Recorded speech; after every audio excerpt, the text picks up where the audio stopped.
I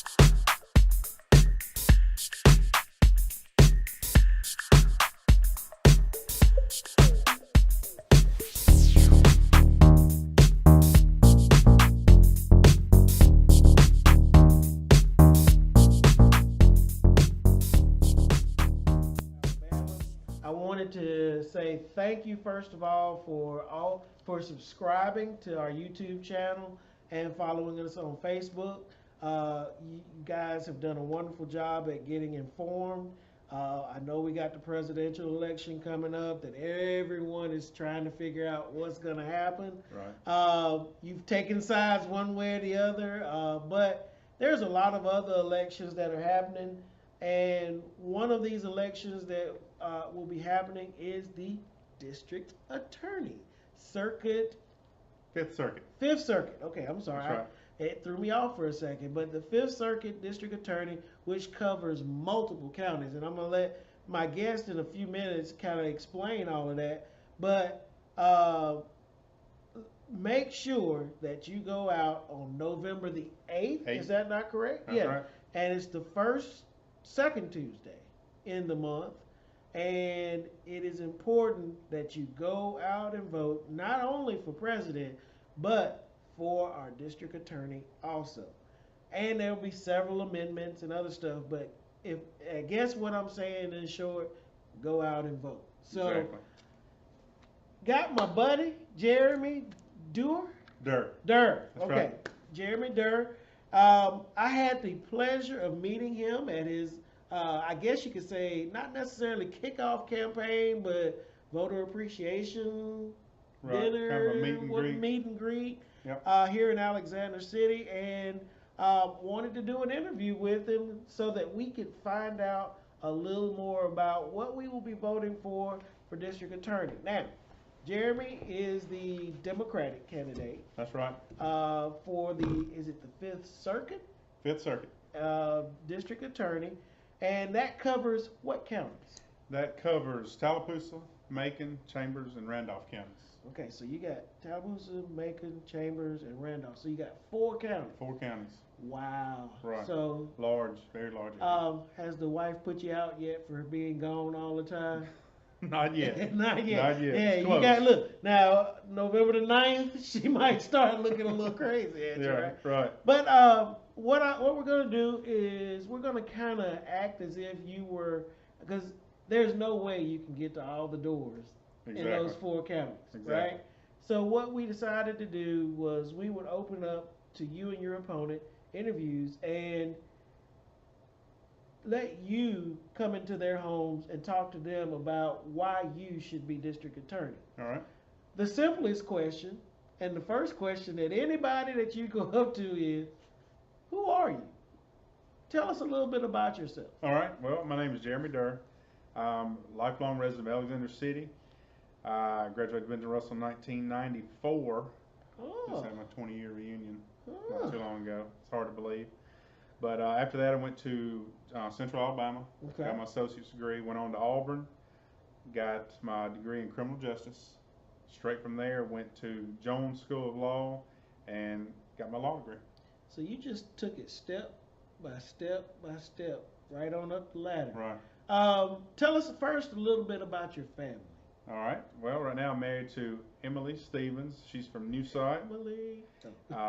We have a 12-year-old, 13. I'm sorry, she just turned 13. You're going to pay for that later. I know. That's all right. She's a teenager now. 13-year-old stepdaughter, Marley.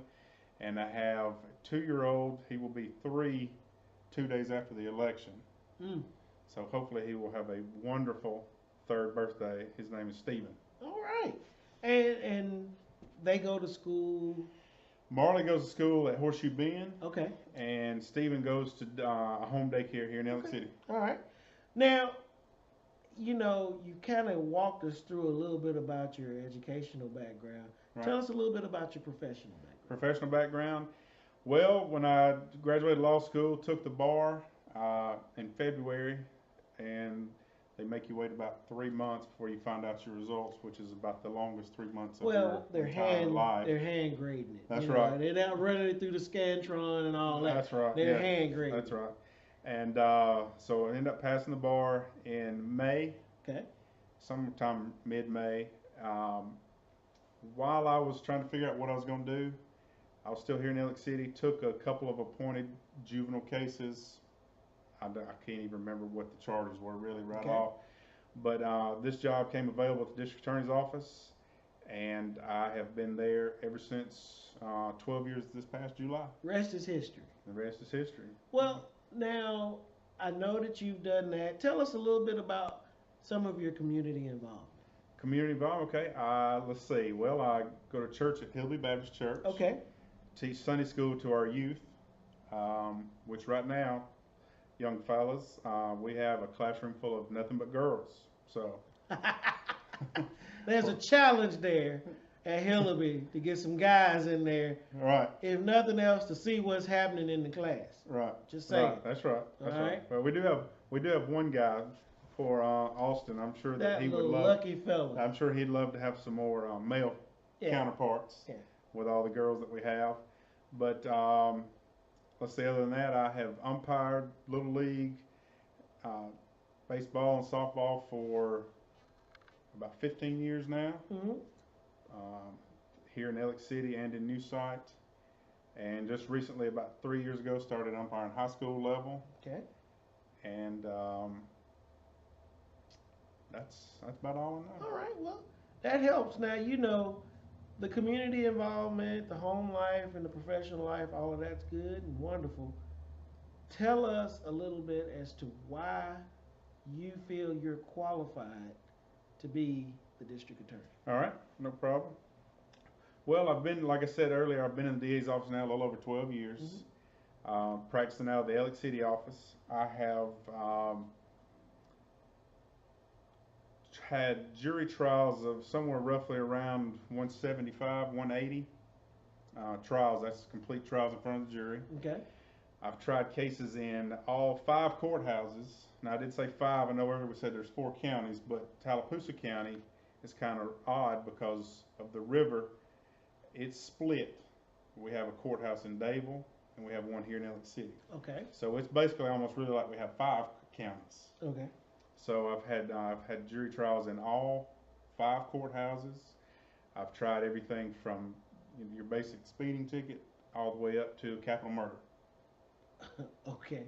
Hopefully we hadn't had too many of those. Not too many, no. Okay. What in your opinion would you say are the top 2 or 3 things that the next district attorney will face that people need to know about? All right. Well, I guess the number one thing is always money situation. Our budget, our money has been cut just about every year on our budget. Over the past 7 to 8 years, we've had about 3 to 4 employees that have retired, and we've just not even been able to replace them. Okay. They just keep little by little cutting our budget every time, every year. Now, just to clarify, how does your budget kind of come in? I mean, what is your budget used for, and who supplies your budget? Is it the state, is it the county, or what? Our budget comes, it's in the general fund, the state's general fund, and I would say for the most part, pays salaries to the employees, covers all expenses, office equipment, computers, maintenance on vehicles, what few vehicles we do have, things like that. Okay, so it's not a huge budget as far as you're not a lot, because people like myself think that if you're a DA, you got this big budget of doing DNA stuff and Right. all of that. No, no. That's probably too much TV. I'm sorry, but anyway. That's right. But that to me, that's important that we clear up to Right. our people, because we're sitting there thinking that it's like TV, but based upon what you're saying, it's really not. It's right. a little bit more a basic budget for just the stuff that you gotta have in order to get in front of a court or whatever. That's right. Okay, That's right. now, what was the second thing that the next DA may have to face? Second thing would have to be just the ever number or the increasing crime that we have. Okay. Ever since I have started, the crime numbers every year have gone up. is there a specific trend in the crime numbers that you're seeing that you feel are different based upon when you started? Only thing I would say really different would be, well, let me back up. I think that the majority of what cases we do have, the vast majority of those are all go back to your drug-related cases, Okay. drug-related crimes. You know, you either got your drug possession, your drug selling, which we call distribution, or you've got the person that breaks into your house and steals all your electronics So that they can go buy drugs. to take it to the pawn shop or to the drug house to trade it for drugs. Gotcha. You know, or steals your lawnmower from under your carport. Okay. I think, you know, the vast majority of the cases are, if they're not specifically drug cases, they some way you could trace it back to a drug origin. Okay. Now, I know we'll come back to some of that potentially a little bit later Okay. if we don't cover it in some of the other questions that we have. But, you know, one of the things that I had to deal with when I was on the morning show, every day, well, every Wednesday, we had the little check lady that used to come on for bad check every Right. day. So that became something that I just associated with the DA's office. Is that a major, and I'm not making light of it being major or minor, but is that something that's a huge part of the DA's responsibilities, or is that kind of just something that's a part of your office that is just managed? That is basically, I would say, more of a part of the office that's just managed. Okay.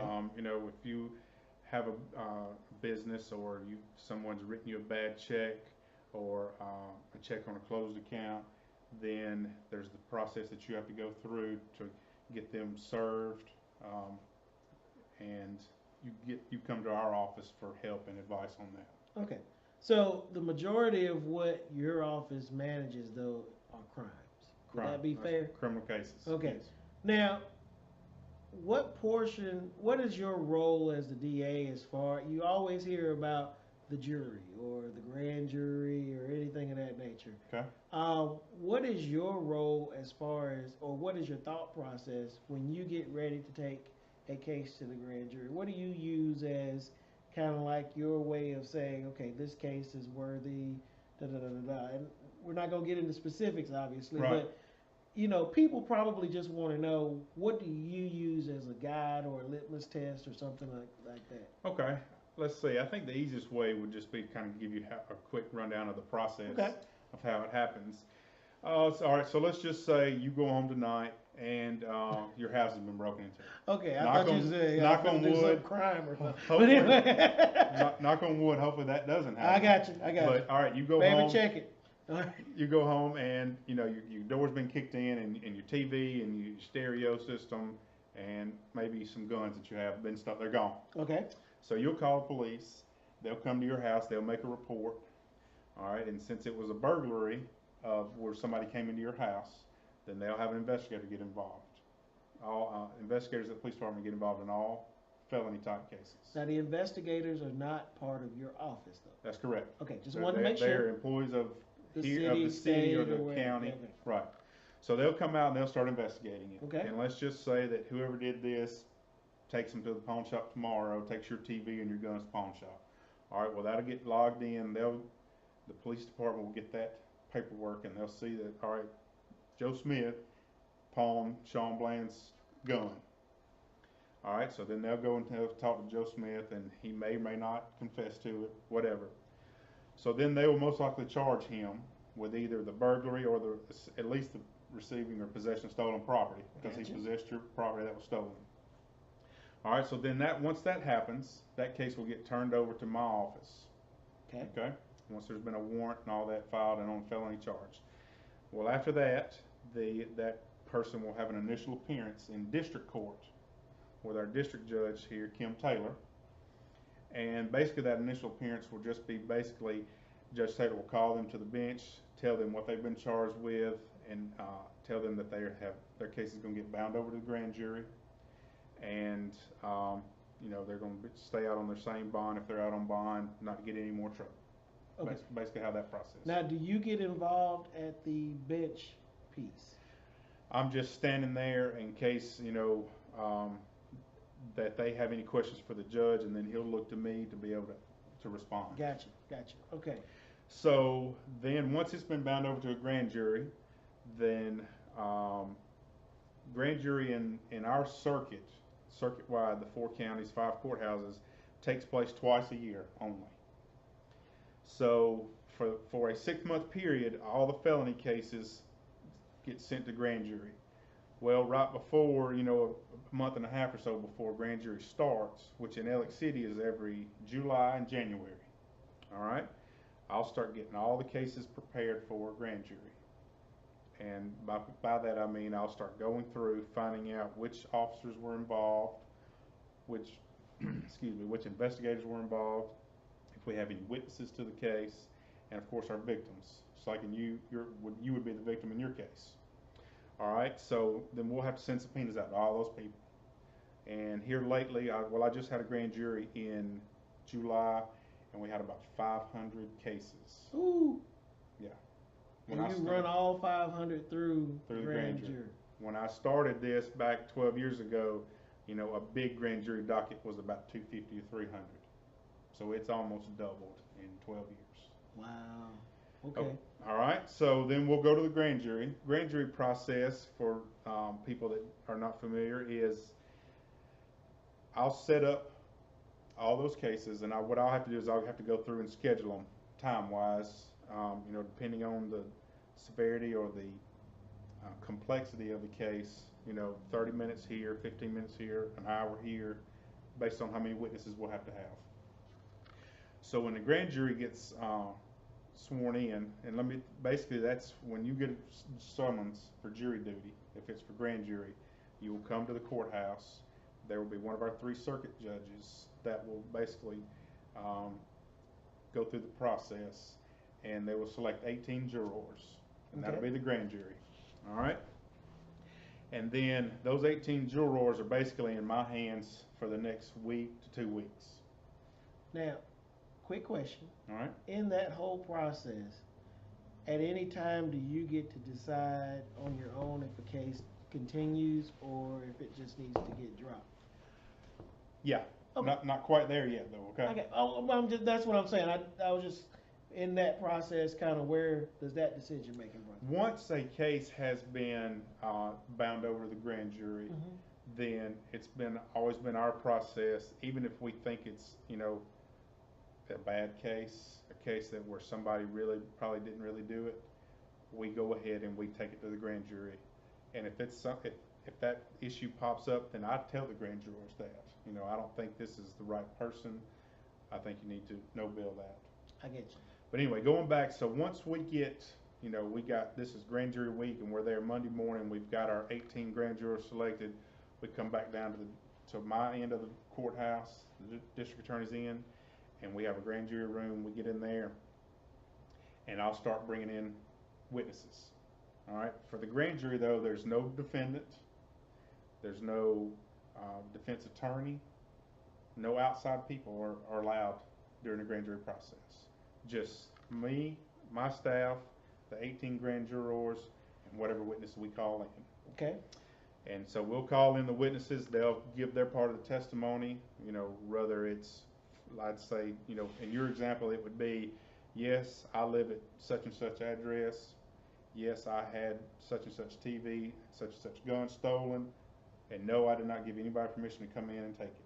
Okay. That's a big part that I always ask everybody that comes in, because for a burglary, it's an unlawful entry. That means they came into your house without permission. Right. So I have to always ask that. Did you give such and such permission to come in your house? No. Well, then the theft would be the unlawful taking. Did you give so and so permission to take your property? No, I did not. So that gets through the elements of the crime. Once we have all our witnesses that come in that have testified or explained or testified in front of the grand jury, then I will make my recommendation to the grand jury. And that will be either a true bill, which means it will go forward on into circuit court and they will issue an indictment, or a no bill. No, this is not the right person, or this is not a good case. Something's not right about it. No bill it, or we can continue it for further investigation. If we think that maybe there's a little bit more that can be discovered, just say, since we have grand jury in July, if this was a crime that happened in June, and it's been a short amount of time, and the investigator hadn't had exactly enough all the time he needs to find out everything, well, we'll pass it on, continue to the next grand jury, which will be January. This is a long process in some cases. Yes, very, very. Okay.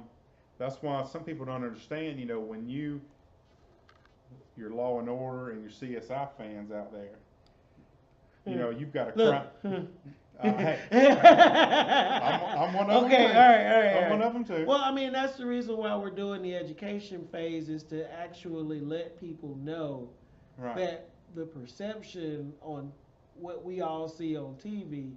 I'm glad you did that, because I did not realize that it's only 2 times a year. Right. Because TV, it's next day. Crime. Yeah. You got crime. You're working it investigation, trial, and guilty. All within an hour. 1 hour. Yeah. 1 hour. So that's right. All right. So, but I guess the other piece of that is, you said that you're seeing crimes be somewhat on the rise. Right. And you walked us through the grand jury process. Well, let's finish. We didn't get finished with it yet. Okay. So I will make my recommendation to the grand jury, and then I even have to leave the room at this point. I don't know if you've ever heard, but the grand jury is a completely secret process. Not even I'm allowed in there while they deliberate. So I leave out. Everybody in my office leaves out, and there's just those 18 people. They decide whether they want to go with my recommendation, whatever it is, or if they want to go against it. They'll knock on the door. I'll come back in, take down what they have voted, and then we go straight into the next case. Okay. All right. So at the end of the grand jury week, which usually is about a week that I can run through all those cases on, everybody that was indicted, we will go forward then, and the grand jury will have to come back and return indictments, which means they're returning them back to the court, return them to the circuit clerk's office to give to the sheriff's department to go out and deliver those indictments to people. Okay. All right. Well, then the next process is you have an arraignment where those people that were indicted, then they're brought back into circuit court in front of a circuit judge, and they are arraigned, and that means they're just officially notified of what their charge is. If they don't have an attorney at that time, the court usually appoints them one if they fall into that category and qualify for a court-appointed attorney. And then we'll go on through to a plea day, and then we'll have 2 weeks of trial. Now, just off of the sheer time frame that you're talking about, right? We've actually talked in some of our previous conversation about backlog of cases. Right. You can kind of see how that can back up a little bit. Right. I know there's been a lot of talk here recently about, well, we're going to fix the backlog of cases. All right. Well, I told you earlier that just this past time I had roughly about 500 cases that I took to the grand jury. I had about 400 indictments that came out of that grand jury. Okay.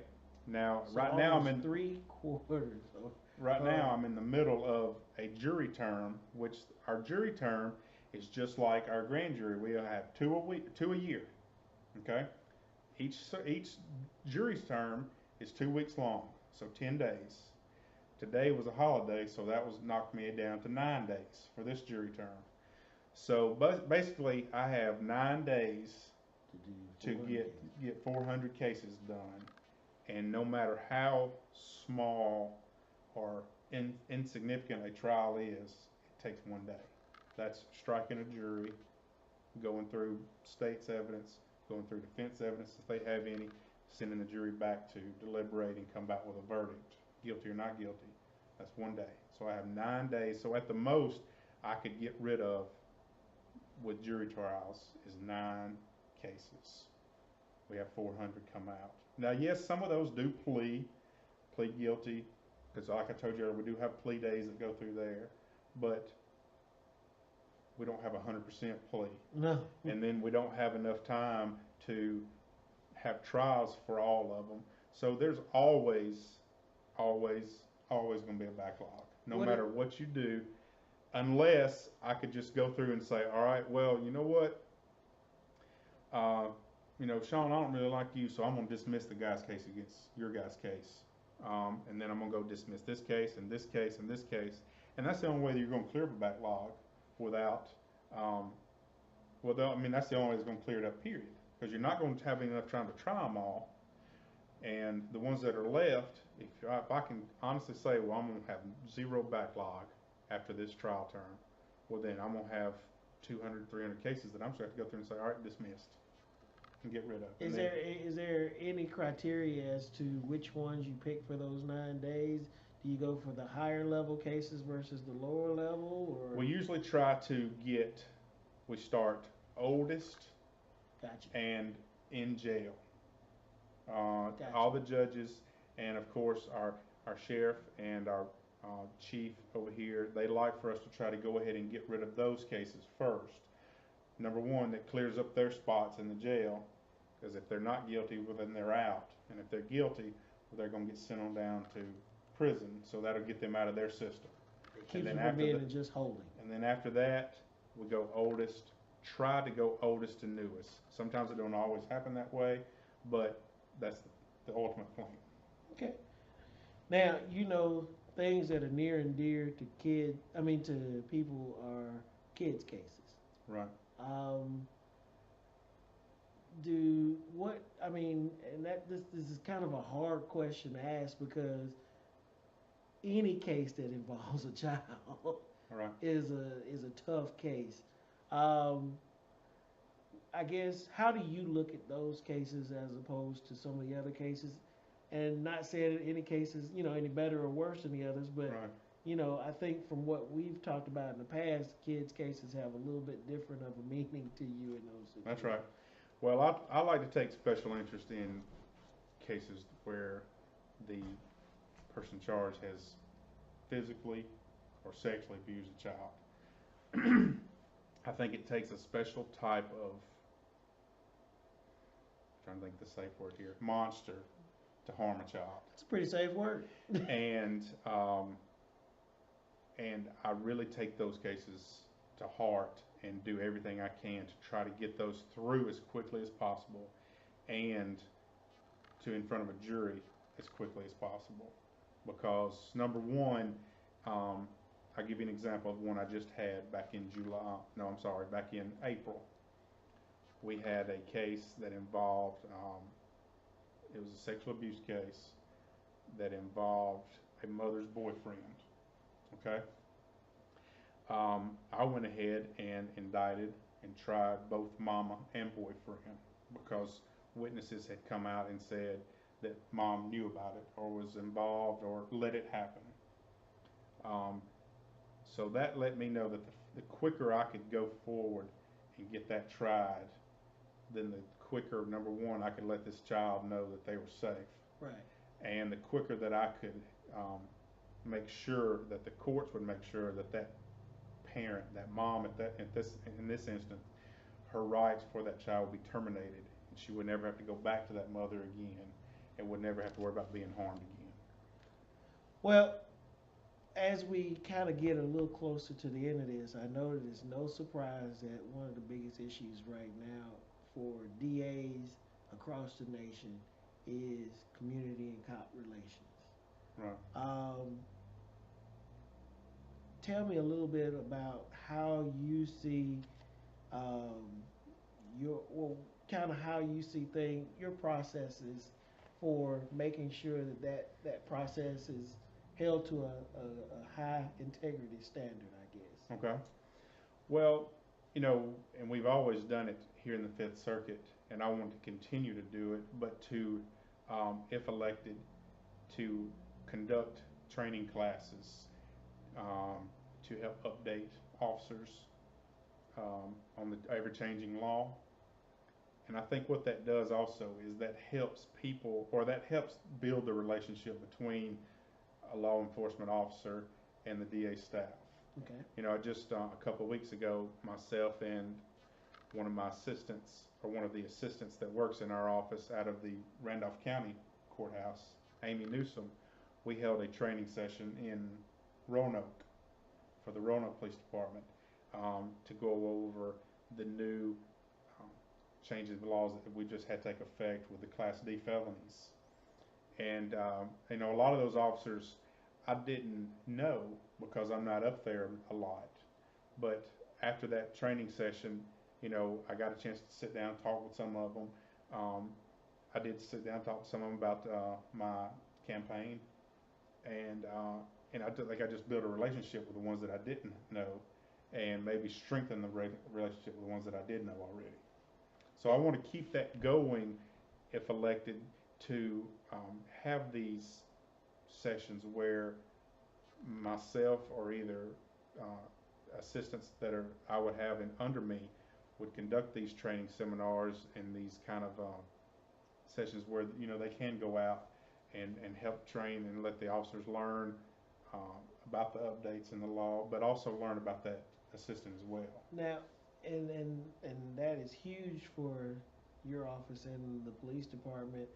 Is there anything that you can see as far as your office in the community on kind of helping to bridge some of those gaps as far as information? And again, just kind of your ideas on how to kind of head off some of those issues that we see from a national standpoint. Okay. Well, I would always, of course, have an open door. Okay. Now, that door may be open to an empty office because, you know, like we've said, you're doing cases, right? Like we said, if elected, I would be the district attorney over 4 counties. Right. So, and I'm not quite sure how I would schedule that at this time. You know, whether it be Tallahassee County Mondays, Randolph County Tuesdays. I don't know how that would work yet, but I would, of course, if not there, when somebody in the community wanted to come and talk to me or discuss a problem they're having or just have a question in general, if I was not there, then I would certainly like to, I would get back with them as quickly as possible. Okay. Since we're at the end of this interview, I wanted to take a moment for you to have some time to kind of go over anything that you may have wanted to talk to the general public about. And as always, you have to ask them for their vote. If you don't do that, then the interview wasn't worth it, right? But just take a moment and speak directly to the individuals that may be watching, and at the end, ask them for their vote. Okay, thank you. Well, like I said earlier, my name is Jeremy Duerr, and I have been a lifelong prosecutor in the DA's office. I have tried everything from a speeding ticket up to capital murder. I have a great working relationship with all of our law enforcement officers. I have about 175 to 180 jury trials under my belt.